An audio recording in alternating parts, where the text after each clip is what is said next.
안녕하세요 여러분, 하늘버스입니다. 오늘도 빠르면서 간단하게 뉴스를 분석하겠습니다. 오늘 영상 제목은 노후, 국민연금 불안, 퇴직연금 의무화입니다. 웬만한 사람 아니고서야 대한민국의 많은 분들은 자신의 노후 걱정 한 번쯤은 해보셨을 거예요. 국가가 챙겨주는 복지가 현 물가 상태와 괴리감이 느껴지고 있기 때문에 더욱 그래요. 그런데 그 복지마저 제대로 제공되지 못할 가능성이 앞으로 점점 높아지고 있어요. 그렇기 때문에 정부가 지금 꺼내든 카드, 퇴직연금 의무화 추진, 요 내용을 전체적으로 다 설명하고자 제목을 이렇게 게재했습니다. 오늘도 간단하게 시작해볼게요. 항상 노후가 불안하면 우리는 북유럽 산유국 복지를 한 번쯤은 쳐다볼 수밖에 없어요.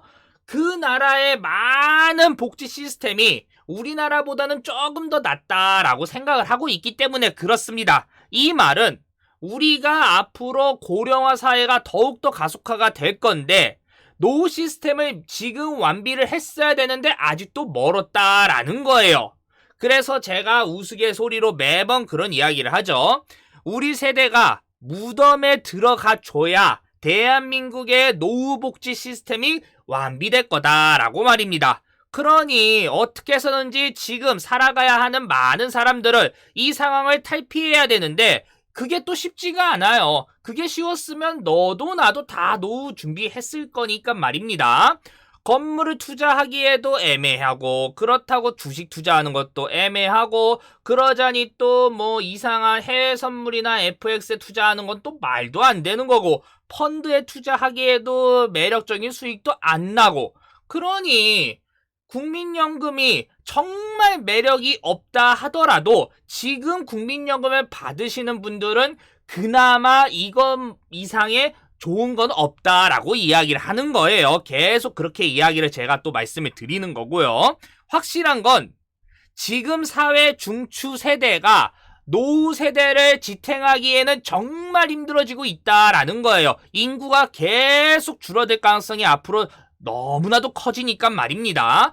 그래서 계속 제가 영상을 통해서 또 말씀을 드렸죠. 인구 저출산 혁명시대, 왜 사람들이 애를 안 낳고 그런 사회로 지금 가속화가 되고 있는지 군중심리 이전에 이미 사회 시스템이 정말 어려워졌어요. 그렇기 때문에 너 나라 라고 하는 거는 정말 무책임한 상황까지 오게 된 겁니다. 그래서 정부가 어쩔 수 없이 울며 겨자 먹기로 인구정책을 변경했다라는 거를 또 영상을 통해서 말씀을 드렸습니다. 어쩔 수가 없어요. 제가 그때도 이 얘기 했었죠. 국방 이야기를. 지금 모병제 이야기가 조금씩 계속 나오고 있는데 매년 사단 하나가 사라지고 있어요. 인구가 줄어드니까.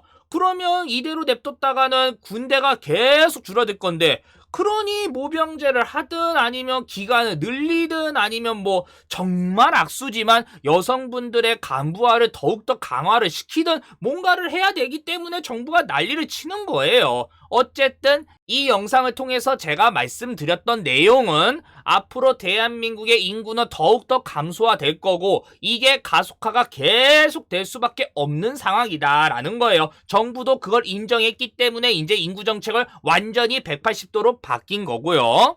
어쨌든 이야기 다시 돌아와서 국민연금 수익률 그나마 선방하고 있습니다. 물론 만족스럽지 못하신 분들 정말 많으실 거예요. 하지만 제가 말씀을 드렸죠. 안정적으로 국민연금 덩치에 평균 5% 이상 수익률을 꾸준히 내는 게 얼마나 대단한 건지 말이에요. 문제는 이 대단한 수치도 인구가 워낙 고령화로 너무 빠르게 가속화가 되니까 결말이 최악으로 갈 수 있다라는 거예요. 마이너스 0.92%로 기준으로 계산을 하면 2044년에 국민연금이 고갈이 돼요. 그리고 2%를 기준으로 하면 2048년. 별로 차이가 안 나죠. 4년 차이가 나니까. 그리고 정부가 원하는 수치로 만약에 플랜을 굴렸는데 잘 흘러갔다. 그래도 2057년에 고갈이 됩니다. 정부가 원하는 플랜대로 해도 말이에요. 6%도 하면 2059년에 고갈이 돼요. 그럼 이 말이 뭐예요? 최소 국민연금이 지금 현 상황을 유지하면서 고갈이 안 되게 하려면 그 이상 10%의 수익률이 꾸준히 나야 된다라는 겁니다. 근데 그게 쉽겠어요? 어렵겠어요? 엄청나게 어렵죠. 그러니 국민연금을 운영하는 주체가 어떤 생각을 하겠어요? 실컷 지금 고령층 받고 계시는 분들의 돈 다 쓰고 끝내버립시다 라고 하겠어요? 아니잖아요. 현 국민연금 덩치를 최대한 유지하면서 덩치를 최대한 키워야지 돈을 더 많이 굴릴 수 있으니까요. 그리고 연금을 줄이는 방향으로 이미 받고 계시는 분들의 연금을 빼앗을 수는 없으니까 앞으로 받아야 할 사람들의 연금을 최대한 뒤로 미루는 그 선택이 점점 강요가 되고 있다라는 거예요. 물론 어떤 정치인이 총대를 메고 그 이야기를 할진 모르겠지만 쉽게 하기에는 애매합니다. 욕을 바가지로 먹어야 되니까 말이에요. 물론 또 기적이 일어나서 수익률이 뭐 한 20% 나와가지고 세계 경제 호황이 오면 모르겠는데 지금 결말은 이미 정해졌다라는 겁니다. 그래서 정부가 고민을 한 끝에 꺼내든 카드가 두 가지가 있어요. 첫 번째가 주택연금 활성화 방안을 다시 한번 꺼내 들었습니다. 주택연금이 옛날에 꽤 괜찮았어요. 그러다가 이 혜택을 많이 줄였는데 그러니 또 많이 가입을 안 하니까 다시 혜택을 올렸다가 이번에 혜택을 좀 더 올린 그런 케이스다라고 보면 돼요. 대한민국이 부동산 공화국이에요. 다들 알고 계실 거예요. 그러니 부동산에 수많은 경제 시스템이 연동이 돼 있어요. 부동산을 이용해서 노후까지 대비하라 라고 아예 시스템을 더 강화시켜 버린 거예요. 노후의 생활고로 아파트를 처분하는 일이 없도록. 한편으론 우리가 또 이렇게 해석할 수 있죠. 아파트 가격을 지탱해주는 장치로 주택연금이 계속 이용이 되고 있구나라고 말입니다. 정부가 얼마나 아파트 가격을 지탱하고 있는지 이런 데서 티가 난다라는 거예요. 물론 이건 어디까지나 여유가 있는 사람들의 이야기입니다. 집 없는 서민들도 참 많거든요. 그래서 정부가 꺼내든 카드가 뭐냐? 퇴직연금 의무화 카드라는 거예요. 바로 기사 읽어보겠습니다.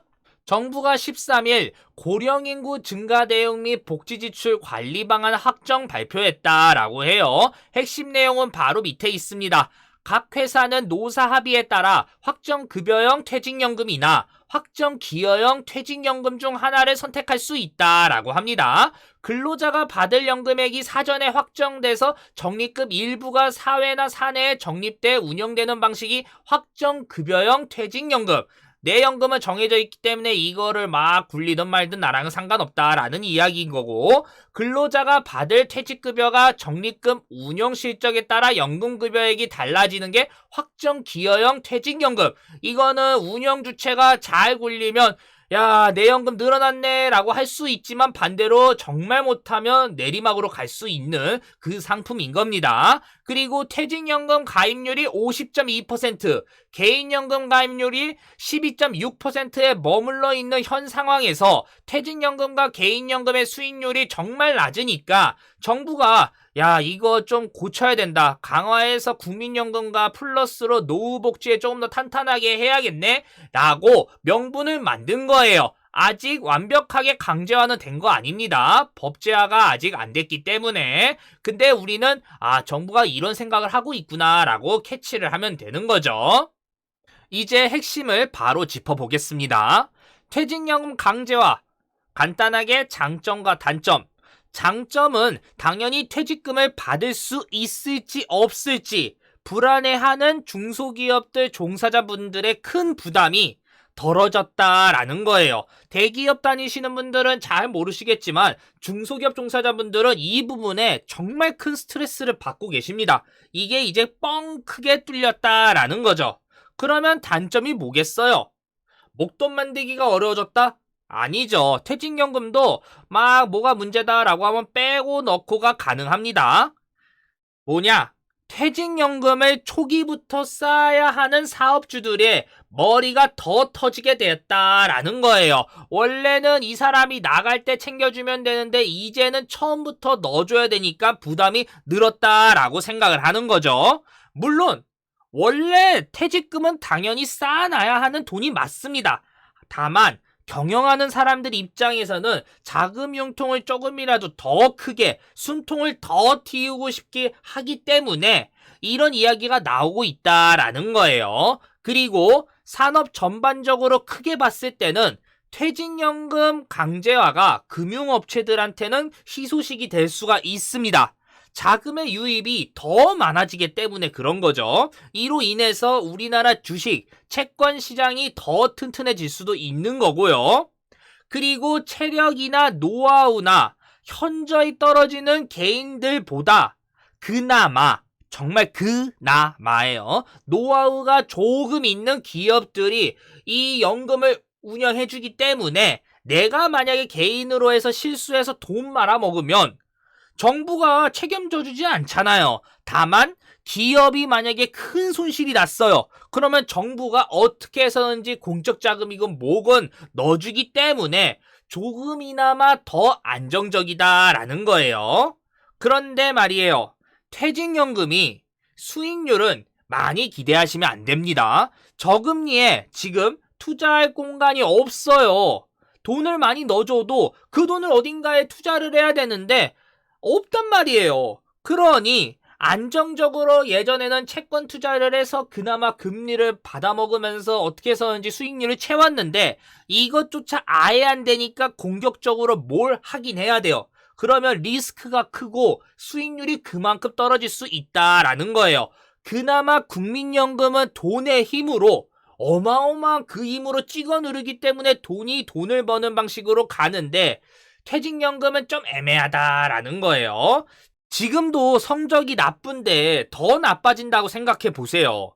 물론 금융사들이 이 막강한 자금을 유치하기 위해서 혜택을 조금 더 주겠다, 우리한테 오세요, 저쪽으로 가세요, 막 치열하게 이 회사 로비하고 그런 거 있을 수는 있는데 엄청난 큰 혜택은 아니다라는 거예요. 금융사들이 지금 돈이 없어서 수익률을 높이지 못하는 그런 상황이 아니기 때문에 그렇습니다. 미국 퇴직연금 운영하는 이 성적 보시면 우리나라의 퇴직연금 미래도 뻔히 보인다라는 거예요.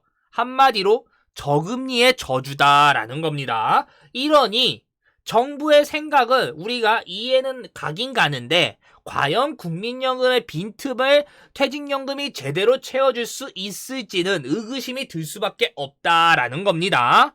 그리고 또 하나, 모든 시스템이 이제 금융에 다 달라붙게 되기 때문에 우리나라 경제가 먹고 살아야 하는 수출이 무너지면 그때는 뭐 국민 노후고 뭐고 다 끝이 난다라는 그 결말이 더 강화가 된 거죠. 그리고 이 성장률이 더 내려가면 내려갈수록 답이 없어지게 되는 거고요. 주식이든 채권이든 부동산이든 뭐 하나 무너지면 그날로 그냥 끝이다라는 겁니다. 노후, 국민연금 불안. 왜 불안한지 간략하게 말씀을 드렸죠. 그래서 정부가 생각을 한 게 퇴직연금 의무화 추진인데 이걸 우리가 어떻게 받아들여야 할지 하나씩 말씀을 드렸습니다. 여기까지 하겠습니다. 요 내용 괜찮다라고 생각되시면 다들 아시죠? 구독, 좋아요 부탁드릴게요. 웬만해서는 매일 업데이트를 하는데 요새 너무 바쁩니다. 연말이라 그런지. 어쨌든 최대한 좋은 내용으로 항상 준비하겠습니다. 감사합니다.